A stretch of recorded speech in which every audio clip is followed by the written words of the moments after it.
Na chuva, no frio, no calor, do samba, no rap, tambor, das mãos pro céu igual meu redentor. Agradeço ao nosso Senhor. No flow, por onde a gente passa é show, fechou. E olha onde a gente chegou. Eu sou país do futebol negro. E aí pessoal, aqui é o da Resenha Podcast, eu sou o Jonathan, eu sou o Calma. A gente está aqui entrevistando ele, né? Se apresente o senhor. Bom, professor Paulo Giovanni, professor de História aqui da Escola Paulo VI, professor da rede de ensino pública, né, daqui do Ceará, da rede estadual. E é isso, essas apresentações. Querem mais alguma outras? Então, você é professor de História, né? Você é professor de História, né? Como foi que a História entrou, assim, na sua vida, assim? Você pensou que queria fazer História para viver? Cara, pois isso aí é até bem interessante a gente lembrar um pouco disso, né? E assim como vocês, também aí do terceiro ano, não só o terceiro ano, segundo ano do ensino médio de uma forma geral, é um momento que a gente tem muito para fazer algumas escolhas, né? E na minha época ainda era a questão do vestibular, do que fazer o vestibular, qual curso eu devia fazer e tal. E aí eu pensei em vários cursos, pensei em veterinária, olha aí, gosto, né, de animais, já tinha pensado em psicologia, pensado em administração, arquitetura, direito, enfim, fui rodando, né? Tentou algum desses? Nunca tentei. Aí é quando vem o pulo, né? Aí eu estudava num colégio de bairro, assim, era colégio particular, mas era um colégio bem pequeno. Aí eu disse, rapaz, na época a gente olhava a concorrência, aí eu via, eu não vou conseguir passar em nenhum desses cursos, não. Aí o que é que eu faço? Vou tentar História. Tentei História na UFC, aí não passei de primeira, né? E aí eu tentei História por quê? Porque na época tinha uma professora que era muito show, muito massa, fez assim, começou a abrir minha mente para eu pensar uma série de questões. E quando eu fui ver, minhas notas em História no ensino médio eram todas, fechava as médias 10, 9, 10, 9, 10, 9, 10, 9, né? Aí eu, rapaz, eu vou aqui na História, que tem a ver. E aí, por exemplo, depois se eu não gostar, se eu for com Direito, eu vou ter aproveitado aquelas cadeiras de História, se eu for com Administração, eu vou ter aproveitado, se eu for com a Psicologia, eu vou aproveitar. Então assim, eu percebi que a História meio que estava um fio condutor do que eu estava pensando ali, né? Aí eu fui na História. Não passei na primeira, não passei na primeira vez. Ainda fiz 1 ano e meio de cursinho. Aí eu tentei Geografia uma vez. Tentei Geografia por conta de uma paixão que tinha na época. A menina que me convenceu a eu tentar Geografia, mas eu também não passei. E aí eu fiz novamente na UFC, ainda não passei mais uma vez em História. Quando eu fiz na UES para História, que eu tinha tentado Geografia na UES, né? Aí quando eu tentei na UES História, eu consegui passar. Então foi na 4ª tentativa, né? Que mostra também que às vezes a ideia não chega só de primeira. E aí quando eu cheguei no curso, cara, eu não quis mais largar não. Desde o primeiro semestre, o segundo semestre, quando eu fui cada vez mais me envolvendo com as ideias que o curso traz, com a formação de vida que o curso traz, aí eu tô até hoje, me sinto muito contente, muito feliz mesmo. Demorou quanto tempo para o senhor conseguir de fato entrar na universidade?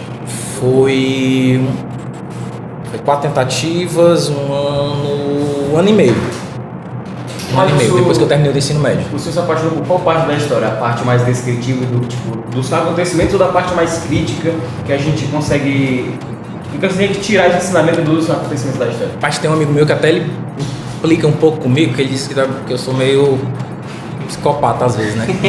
Porque eu gosto de ler a parte de teoria da história. Teoria da história, que é essa coisa mais, então, que tu falou aí, talvez mais crítica, né? Enfim, esses outros conteúdos, obviamente eu gosto de ler também literatura, mas se tu for ver, acho que a maioria dos livros assim que eu tenho na estante, que eu leio, eu acabo lendo, é referente à teoria de história. Eu gosto mesmo de tentar pensar como é que a galera construiu a história. Qual é o conteúdo que o senhor ficou mais, o acontecimento que o senhor ficou mais impactado que aconteceu aí ao passado? Aí eu puxar um pouquinho para a pesquisa que eu fiz, né, tanto na graduação como no mestrado, foi a questão da Confederação do Equador. Me chamou sempre muita atenção do que foi aquele movimento, como ele foi interpretado, como ele foi construído, né? E na graduação eu estudei o papel da imprensa, o primeiro jornal cearense, chegou aqui em 1824 e teve uma atuação com a Confederação do Equador, né? Aí estudei essa relação da imprensa, como até hoje a imprensa trabalha muito com a política, né? Então desde sempre ela teve muito essa ligação. Até algumas pessoas, alguns autores chamam de o quarto poder, né? A mídia como sendo o quarto poder. E aí isso foi na monografia, e na dissertação eu falei da memória do centenário da Confederação. Também como é que construíram essa imagem dos heróis, do que era ser herói, quais eram o que é que a galera pensava naquela época, não. Enfim, eu citaria a Confederação como um evento marcante que eu passei muito tempo pesquisando, muito tempo. Eu acho que eu comecei a pesquisar ela, pra você ter ideia, no 4º semestre da faculdade. Então, 4º semestre, tá aí mais 3 anos pra frente, eu escolhi uns 6, 7 anos pesquisando a Confederação do Equador. Foi muita coisa. Estudando, doido. Documento, indo atrás de documento, ficando doido mesmo. E gastou minha saúde mental mesmo, isso eu digo pra todo mundo, gastou mesmo. Hoje vem quando a gente tem umas crises meio de ansiedade, muita coisa, mas começou nessa hora, gente. É muita pressão. A gente pensa que não estudar, a gente entende, né? Entende quando às vezes vocês dizem essa coisa da pressão. Só que aí como eu tento motivar vocês, né? Porque infelizmente essa pressão só tende a aumentar. Só tende a aumentar.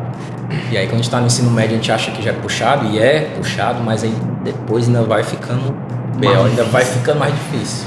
Então aquele negócio de tal ano é o pior não existe, sempre vai Não existe, pronto, perfeito, não existe, assim, acho que sempre vai piorando. Aí vi até uma postagem hoje no Instagram, o pessoal fala zona de conforto, né? Vocês já ouviram isso? Zona de conforto. Ah, fulano de tal chegou na sua zona de conforto, fulano de tal não quer mais enfrentar nenhum problema, tá num momento de boa da vida, né? Aí o meme era tipo assim, depois eu tô com 40 anos já e ainda não cheguei nessa minha zona de conforto. Não sei que zona de conforto é essa que o pessoal fala, né? E o que seria para a zona de conforto? Pois é, eu acho que isso pro ser humano não tem. É alguma criação imaginária, mercadológica, é alguma situação utópica, né? Quase utópica, né? Não será que seria tipo viver bem? Tipo, saudável? Mas aí por que criar outro termo, né? Pra mim eu penso, a gente pode dizer viver saudável, viver bem, ok. Mas é por isso que eu digo que é coisa de mercado às vezes, né? De criar a zona de conforto pra tipo... Parece uma coisa de coaching, né? Outra coisa... Mário Portela... Pode falar palavrão não, né? Pode? Vontade. Pode. Outra M, né, que tem muito no mercado hoje em dia é coach, né? Que aí fica botando um monte de ideia na cabeça da galera. Pode ser, se for pesquisar, vai ver que essa zona de conforto não foi algum coaching que disse isso, que inventou, né? Pra ser um objetivo de vida, né? Como tu disse, eu passei 7 anos estudando na Confederação do Equador, né, estudando bastante para a faculdade. Como é que foi a vida do senhor fora da faculdade, mesmo tendo essa pressão toda que o senhor teve? Como assim, em termos de... vida fora do mundo acadêmico. Pronto, fora do mundo acadêmico. Sempre fui muito acadêmico, né? Isso acho que vale destacar. Tranquilo, eu acho tranquilo. Sempre gostei de praticar esporte, sempre gostei de ter algum envolvimento com a música. Gostei muito de brincar com os colegas, né? Claro que depois que você entra na faculdade, você vai acabando arrumando outros grupos de amizades, né? Acho que até vocês talvez já tenham percebido isso. Depois quando você estuda no fundamental, você tem um determinado ciclo de amigos, depois vai pro médio tem um outro, né? Enfim, tem outras situações de brincadeira. Então vale ressaltar que, assim, meu pai, tive sempre o apoio do pai e da mãe em casa, né? Assim, nunca colocaram empecilho, né? Acho que eu sou um privilegiado, assim, nesse sentido. A gente conhecer na realidade dos alunos, a gente sabe que tem muita história bem complicada, né? De imposição, por exemplo. Eu quero que meu filho faça medicina. Não é só um exemplo. Faça direito, faça redes. Não, eu tô aqui no curso de redes porque meu pai que quis. Eu não queria não, eu queria era hospedagem. Ainda deixa o próprio aluno, o filho, ter o próprio sonho. Decidir, isso eu reconheço que nesse sentido eu fui muito privilegiado. E acho que quando eu entrei pra história, acho que eu pude me desenvolver com relação a isso. Eu reconheço realmente isso como um fator muito complicador. Que aí é problema dos pais, né? Os pais têm muito essa coisa de transferir para os filhos algumas conquistas ou algumas frustrações. O sonho do pai, ele passa, o sonho do pai acaba passando pro pro filho, projetando. E aí eu acho que isso complicado gera outros problemas. Pode gerar outros problemas, né? Não que necessariamente vai gerar. Mas é isso, sempre gostei de esporte, jogar bola. Bem quando vejo vocês aí jogando, até dá vontade, mas aí eu fico. Não, mas que vai que um aluno desse dá. Você não vai. Sabe por que eu não vou? Eu já te dizer. Porque quando eu futsal é muito contato, né? E aí entre vocês quando dão um contato maior, você vai lá e dá uma revidada, não dá? E aí se eu for. Pode do Matheus que eu diga, né? Pode do Matheus que eu diga. E aí eu não vou poder revidar da forma que o coração humano. Então eu prefiro vôlei, me arrisco no vôlei, né? Porque aí vôlei como não tem um contato, aí dá pra gente, né? Ir brincando, mas futsal. Eu gosto, é corajoso. Mas já teve, antes tinha mais jogo de professor. Foi que uns anos atrás acabou rolando uns problemas exatamente por conta disso, né? Sobre o grupo de amigos, o grupo de amigos da faculdade, por exemplo, o senhor leva até hoje? Levo, alguns sim. Bem poucos hoje em dia, né? Algum deles trabalha aqui? Não trabalha aqui não, mas eu, por exemplo, o Felipe, né? Felipe Sampaio, não é o Felipe daqui, mas o Felipe é amigo meu que é super amigão mesmo até hoje. Gustavo, tem alguns poucos que eu, tipo assim, eu tenho contato sempre, assim, não sei se toda semana, né? De alguma forma eu amigo vejo. verdadeiro? E é porque já vai fazer que eu saí não, né? Tô um pouco mais afastado desse mundo acadêmico desde que eu entrei no estado, já vai fazer 9 anos esse ano, né? Eu tô no estado. E já faz um certo tempo, mas mesmo assim a gente ainda consegue marcar algumas conversas, né? Dar uma saidinha por aí e tal. E como funciona a relação do senhor com os professores aqui? Como é que vocês se divirtem se vocês saem assim fora da escola? Eu acho que não todos, né? Acho sempre difícil essa coisa de conseguir reunir todos. Dificilmente acontece, né? Tem os seus compromissos, é normal. Mas a gente tá, de vez em quando, os professores aqui, a gente consegue dar uma saída. Eu, o Luan, o Felipe, o Sérgio. Clariane às vezes aparece, Janderson. Amanda às vezes já saiu também, Glória. Enfim, vai aparecendo. Corina, até o próprio pessoal da gestão também já combinou. A gente combina alguns encontros no sítio do Levi, na casa da mulher do Levi. Tem um sítio. Aí é bem legal. A gente consegue lá conversar outras coisas, que não seja só colégio, né? Sempre colégio de vez em quando aparece a pauta, né? Mas a gente tenta pensar em outras coisas. E aí sempre bem animado. A gente tem aí, formar até um grupo de música aí depois, quem sabe, né? Formar uma banda. De vez em quando lá no planejamento o barulho é grande, viu? De vez em quando. O senhor é o cara do triângulo, é do... Tô nos batuques. Que é do Maracatu, pego mais essa referência aí do Triângulo dos Ferros, né? Tem um triângulo bem aqui, se eu puder dar uma palhinha aí pra gente. Tá sim a equipe de produção aqui agora. A equipe de produção tá com problemas de locomoção. Deixa eu ver se tem o... Desce lá. Então, quando foi que o senhor entrou nesse mundo da música, principalmente no Maracatu? Aí tem esse preto aqui, ó. Esse aqui é melhor, pô. Esse aqui é o meu, pô. Tá aqui, ó, tá aqui. Então, quando é que foi que o senhor entrou nesse mundo da música e do Maracatu, principalmente? Eu entrei em abril de 2019, convidado pelo Janderson e a professora Cirluce, né? Que ele já fala. Que é o cara do Maracatu, né? Maracatu Solar, O Janderson e a Cirluce, que era outra professora daqui do curso de hospedagem. Acho que vocês devem ter conhecido ela no primeiro ano. Ela saiu ano passado daqui. Qual é o nome? Cirluce. Cirluce. Já ouvi falar. Acho que ela já fez até na quadra ali, a gente fez um momento que ela tocava o AB e tal. Eu não cheguei a ver, não. Aí eles me convidando para ir pros ensaios, né? Aí comecei a ir pros ensaios, mais ou menos em maio de 2019. E aí, de lá pra cá, não parei mais. Só tem aumentado cada vez mais meu envolvimento, minha participação. Tentando estudar, né, um pouco mais desses instrumentos, desses ritmos, que é o maracatu. Aí passei muito tempo na Solar, né, no Maracatu Solar. E aí, em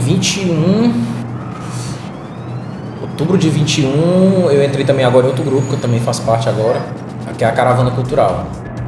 A Caravana Cultural também toca maracatu, mas já toca também Ijexá, boi, cacuriá, samba reggae, enfim, já tem outras É variedades. mais também. uma variedade. É uma variedade um pouco maior. Não que na Solar não tenha, a Solar tem muita variedade de ritmo também, coco, né? Enfim. Mas a proposta, o foco da Solar é mais o maracatu, né? E a caravana seria mais essa mistura de ritmos, com o maracatu também. E aí então é isso, desde 2019 que eu tô aí, tive a oportunidade ainda de desfilar 2 vezes na avenida com a Solar. Desfilei no carnaval de 2020 e o carnaval desse ano também, né? 2023, também desfilei lá. Experiência muito massa, muito massa. Mas você sempre teve esse carinho por música, essa vontade de participar, de criar. Sempre tive carinho por música, vontade de criar grupos, tive. Na adolescência, cheguei até a ir pro estúdio com alguns amigos, tentar fazer uma banda de rock, né, e tal. E não foi pra frente, né? Mas eu ia, a gente alugou, ensaiava umas músicas lá no violão, na guitarra, no baixo, a bateria, e aí tentava. Então eu sempre tive muito tocando violão. Qual era o nome da banda que vocês queriam fazer? Acho aí tu vai. Não, mas eu vou lembrar. Era. Olha a arrumação. AI6. AI6. Fazendo alusão ao AI5. A alusão ao AI5, que seria o fechamento total da Assembleia, do Legislativo, né? O período maior do recrudescimento lá da ditadura. E aí então o AI6 seria como a gente falar um pouco do pós-ditadura, né? Desse cenário de reabertura. Tinha muita inspiração da Legião Urbana, da cena do rock que estava se criando nos anos 80, né, para os anos 90, Legião Urbana, punk rock lá em Brasília, Paralamas, Capital, Engenheiros no Rio Grande do Sul, enfim. Pelo contexto, fazer só fez isso. com a galera da faculdade de História, né? Não, pior que nem foi. Não é isso, por isso que eu disse pra vocês que parece que depois quando eu fui pensar, parece que a história de alguma forma sempre estava meio que próximo de mim. Sim, velho. O que tem de história nesse grupo da galera que foi é um colega meu que também hoje em dia é formado em história, né? Ele tá em Brasília e é isso, assim, o que tem próximo nesse sentido não foi a galera de história, foi no ensino médio mesmo. Segundo ano, Vocês terceiro chegaram a ano. postar alguma coisa? Não, na época não tinha essa tecnologia, não. Foi em que ano? Não. Cara, isso aí é 2003, E galera. 2004. Tinha internet, né? Agora sim, da gente ter as tecnologias, da gente ter o recurso, o computador é difícil. Mas você se lembra, o senhor se lembra de alguma música, de alguma letra, nem que seja um pedaço? Não era, a gente tava no momento, a gente tava ensaiando, começando a escrever letras próprias, mas nos ensaios a gente ia mais pensando nessa galera do Biquíni Cavadão, do Legião Urbana, do Capital Inicial, era mais uma proposta cover. Nas vezes que a gente chegou aí pro estúdio, a gente começou com cover. As letras a gente estava começando a construir, mas aí quando assim, não avançou muito, né? E aí a gente não conseguiu desandar mais do que isso. Mas os momentos de ensaio mesmo eram mais cover. Mas tocava qual instrumento? Tava tocando baixo. Você ainda sabe tocar baixo? Faz muito tempo que eu não toco, né? Não sei se eu vou conseguir fazer. Acho que Não eu vou conseguir tem fazer, baixo, já não né? tem, né? Parece assim, né? Tem baixo, uma bateria e vai tudo. Vai aparecer um triângulo. Vai na edição, né? Já apareceu o triângulo, já melhorou. Daqui a pouco vai ter um tampo desse também. Aí foi isso, mas eu sempre tive isso. E aí, depois que eu entrei na Solar e na Caravana, agora me sinto muito bem, gente. É um negócio que faz muito bem. Muito bem. Terapia mesmo, muitos tratam Música é como uma terapia. forma de terapia. Música é uma forma de terapia, totalmente. Que é bom. Muito importante a gente ter esse contato musical, né? Muito importante. E essa camisa aí? Camisa Alguma- aqui, pronto, camisa aqui é apresentação de Ogum, né? Foi uma feijoada que teve, inclusive eu nem fui pra feijoada, mas eu comprei a camisa pra ajudar. Inauguração de um bistrô, restaurantezinho, um espaço, ali na Benjamin Brasil, perto da Parangaba. Onde fica o Detran, vocês lembram como é o nome do bairro ali? Eu lembro o nome do bairro, naquela área.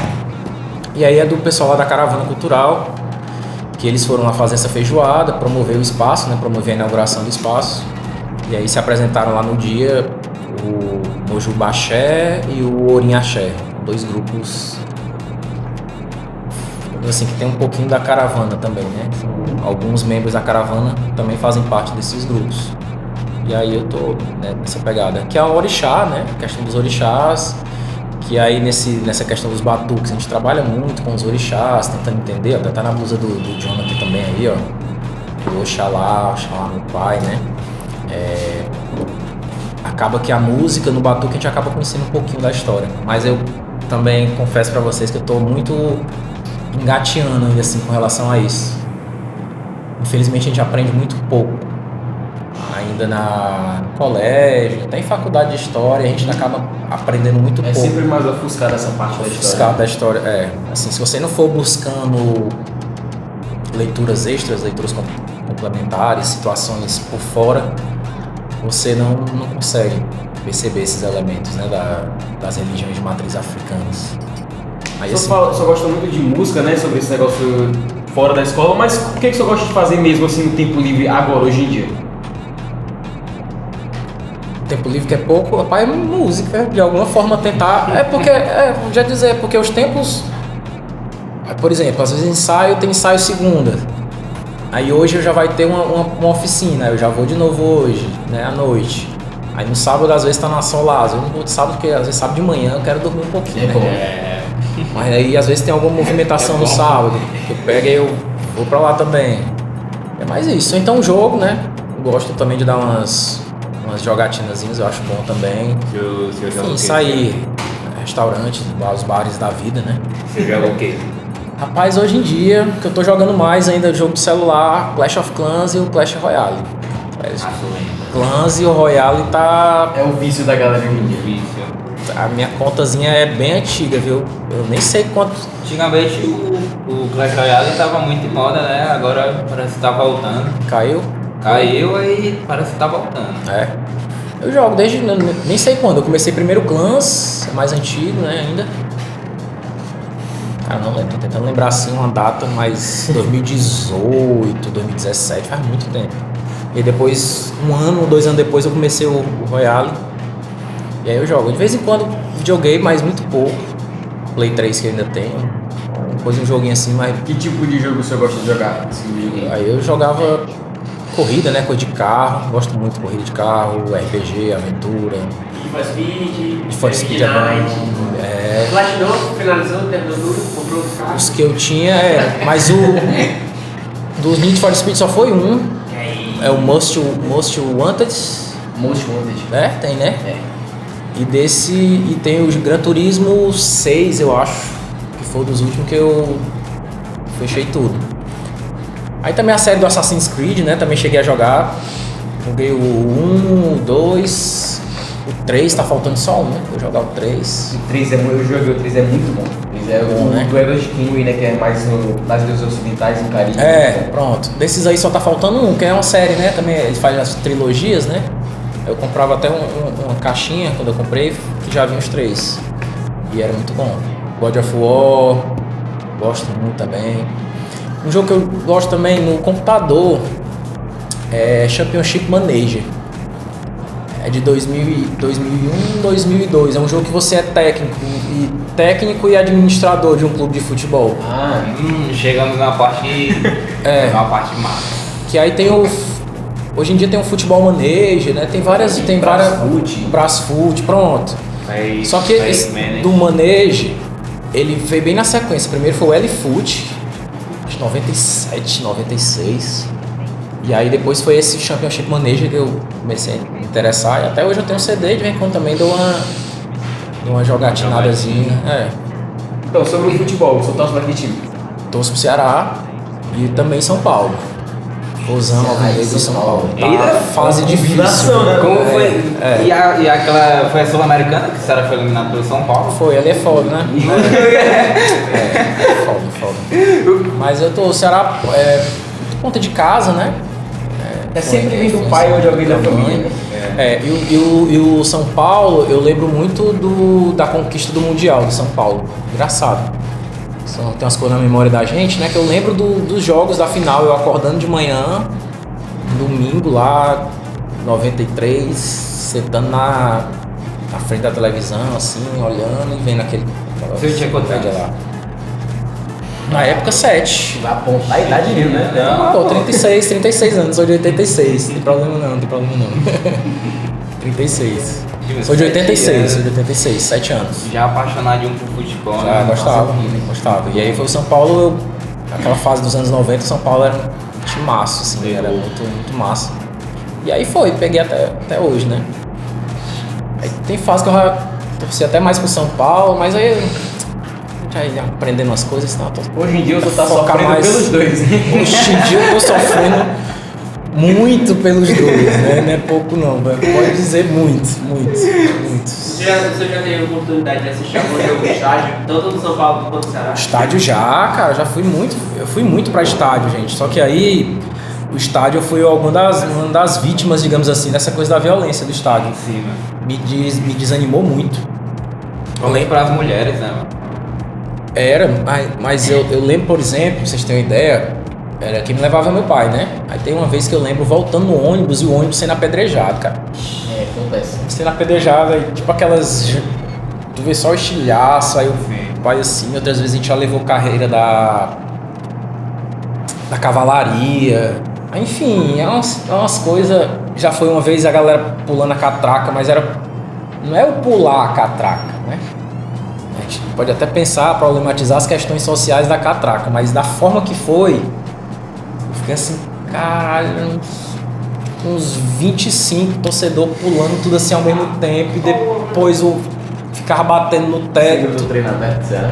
batendo no vidro e batendo em todo canto, e eu com o pai assim, a gente trancado, que não passava nem a Wi-Fi.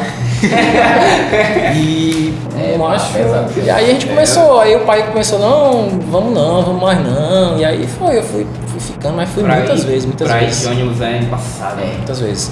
E ainda vi um episódio também que é bacana, acho contar também, que estudei na UES e a história é no Itaperi, né? Tem até inclusive muitos alunos nossos que são lá das áreas do Itaperi, né? Conhecem lá a pracinha da Cruz Grande. E aí, estudava na UES, ia pegar o ônibus, às vezes até lá na pracinha da Cruz Grande para voltar para casa, pegar o Paranjana. Aí, dia de jogo, levei carreira, já, né? Mas aí eu consegui escapar, cara. Foda que teve uma amiga nossa, uma grande amiga nossa, a Nádia Brito, que ela tava lá na parada com o namorado dela na época, até o professor também, o Renê. Também temos alunos aqui que foram alunos do Renê. Ele dá aula no Mozart Pinto, do Manuel. Cara, é fantástico, é o melhor. Como eu digo, ele é o melhor. Professor de quê? De história. Contemporâneo da gente, né?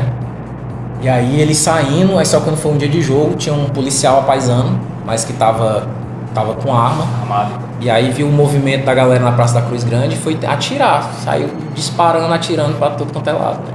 E aí a bala acabou atingindo essa nossa amiga. Enfim, foi um momento bem pesado, bem marcante da nossa estadia lá no curso de História. Esse momento aí da Nádia Brito. Uma menina fantástica, inteligentíssima, batalhadora pra trabalhar, de já ir dar aula desde cedo, sabe? E, enfim, mexeu muito com a gente e eu acho que isso também provocou muito essa coisa de eu ir pro estádio, né?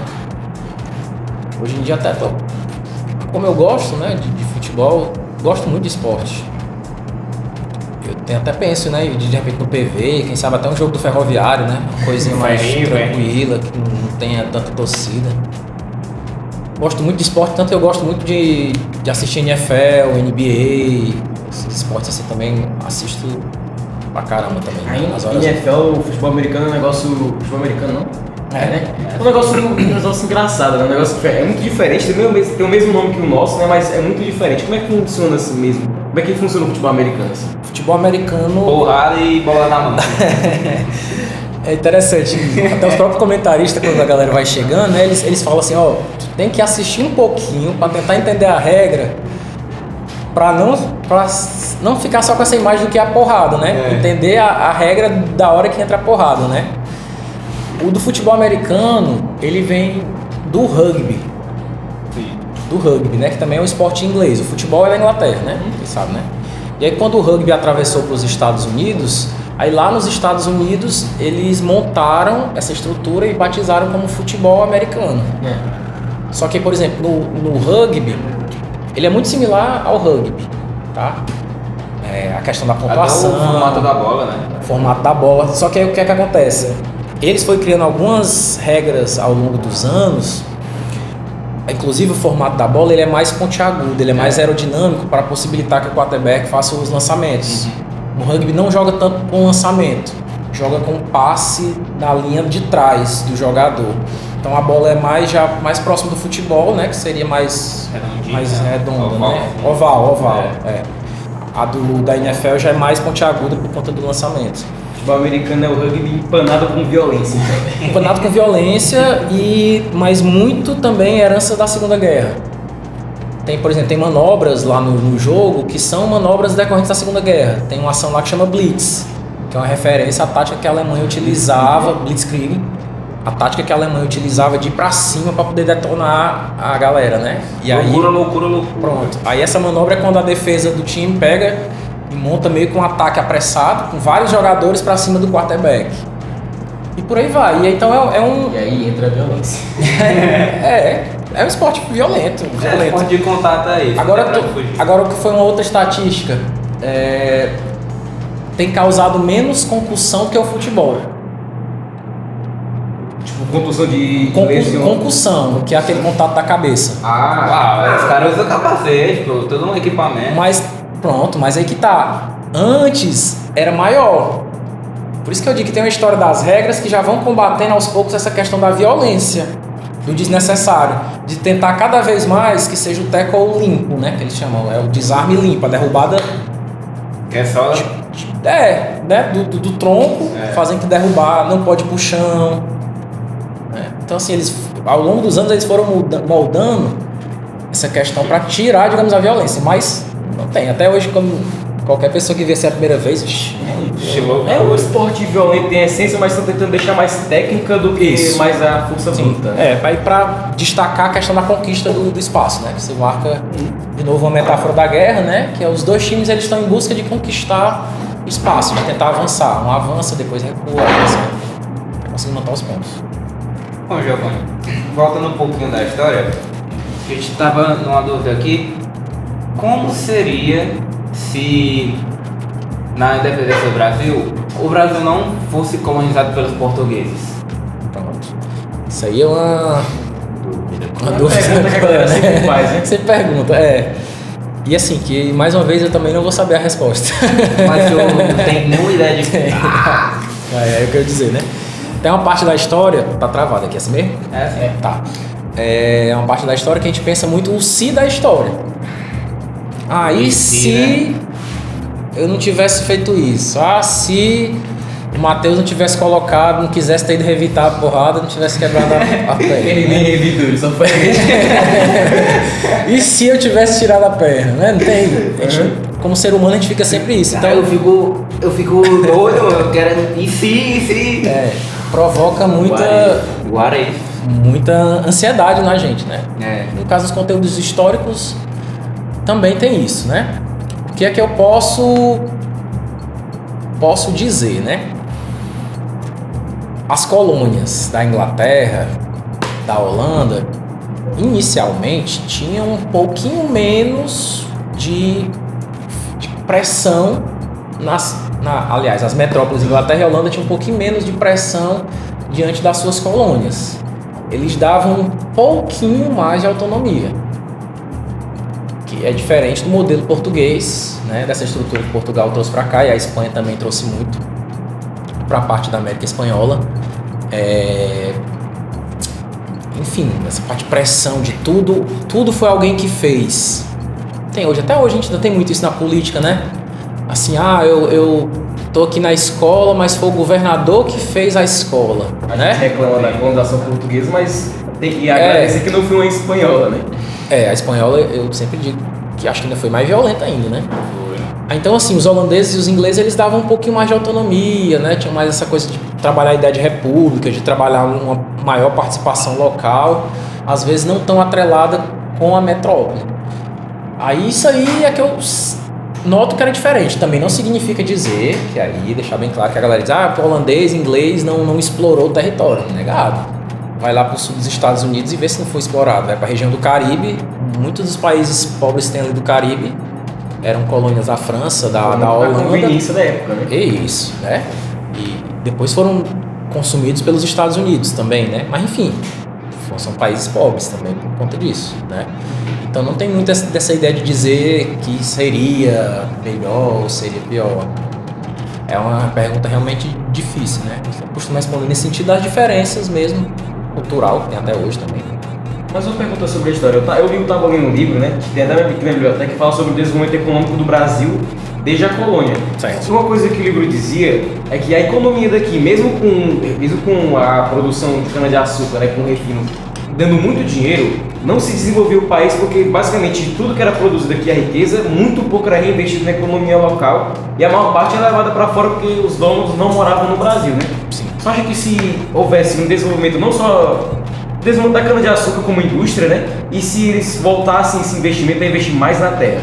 Com certeza. Aí seria um ponto principal, né? Por exemplo, esse foi um dos pontos que as 13 colônias lá dos Estados Unidos conseguiram se desenvolver melhor do que aqui o Brasil. Porque eles se desenvolveram porque o comércio que eles faziam, os recursos, como você disse, ficavam circulando lá nas colônias. Então tinha alguma melhoria. Podia não ser uma mega melhoria como a gente conhece hoje em níveis tecnológicos, mas tinha uma infraestrutura melhor. Enquanto que aqui não. Aqui demorou muito tempo para eles começarem a criar essas estruturas, né? Tem muitos até diários de viagem da galera que vinha de fora para cá que achava estranho, dizia meio que aqui era um areal, só tinha uma vilazinha que era uma rua com 3, 4 casas, com uma igrejinha. Era tudo muito assim quando ele falava da estrutura. Que só começou a transformar de fato mesmo já no começo do século XIX, especialmente com a vinda da família real no Brasil. Né? Que aí a gente vai começar a ter um pouco mais essa perspectiva de mudança, de infraestrutura. Mas com certeza, muitas riquezas saíram, né? Não só do Brasil, dos vários terrenos da África. A gente sai tanta coisa da África também. A gente vê muito quadro de miséria lá da África. E, sabe, uma terra que foi explorada há mais de 500 anos, né? Se o Brasil conseguiu a independência, na África até hoje ainda tem questões, territórios, questões de diamante, petróleo, enfim. Então, nessa questão, e outro livro também que fala que a aristocracia portuguesa era preguiçosa, né? Tanto que teve, depois que o rei de Portugal morreu, né, na guerra na África, e teve o Dom Pedro II teve que ir para lá para lutar pelo trono dele. Basicamente era uma luta entre uma aristocracia antiga contra outra aristocracia, né? Mas que se a aristocracia de Portugal não fosse preguiçosa do jeito que era e não vivesse do jeito que vivia, realmente continuaria mudando a história da gente aqui. Pronto. Eu já li também outras coisas, eu já vi esse contraponto, essa passagem aí, né, que fala da aristocracia portuguesa preguiçosa, mas eu já vi outro que às vezes era o modelo deles. O modelo deles no sentido de que te lembra preguiça, talvez uma das figuras que venha muito assim, pelo menos vem à minha mente, quando a gente fala assim, do Dom João VI. Né? Concorda? Pronto. O Dom João VI, um rei obeso, né, muito peso, vivia comendo, não sei o que, tarará, tdd. Só que para mim o Dom João VI ele teve a sua certa esperteza na questão dele não querer se posicionar nem a favor do Napoleão, nem a favor da Inglaterra. Ele acabou cozinhando os dois aí, veio aqui pro Brasil. Acabou perdendo tudo, trocar de... Mas ele sobreviveu enquanto rei. Porque quando ele voltou para lá, ele conseguiu recuperar o reinado, permaneceu na casa de Bragança e ainda deixou o filho dele aqui. Que o filho foi o primeiro imperador do Brasil e o neto dele, no caso, continuou sendo o Dom Pedro II. Então, assim, tem umas ideias meio preguiçosas dele, talvez, né, de desenvolvimento, mas eu sou mais da galera que acredita que não era preguiça não, acho que foi mais estratégia em algum ponto.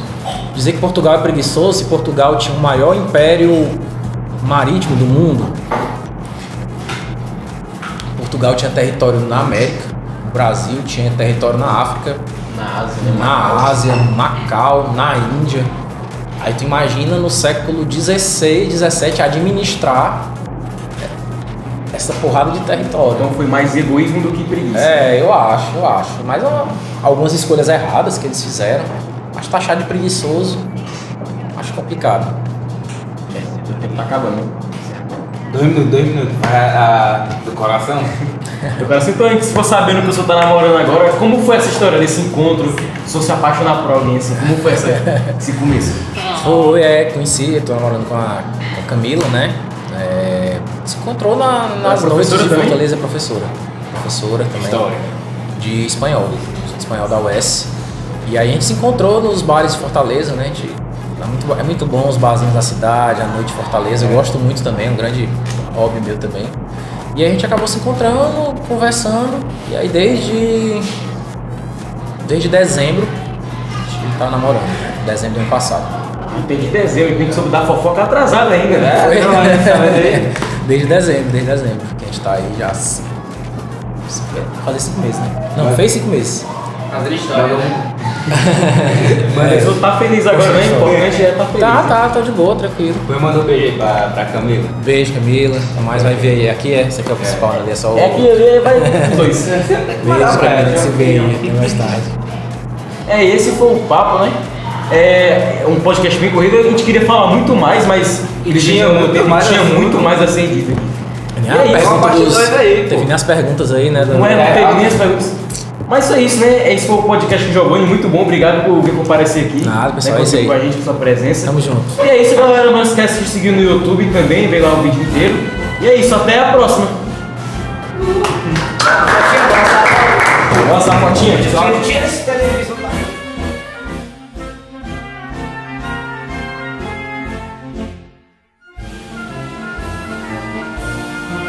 Tô querendo triângulo, pô.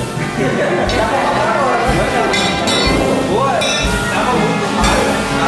Tava 3, 4, 5, 6, 7, 8, 9, 10.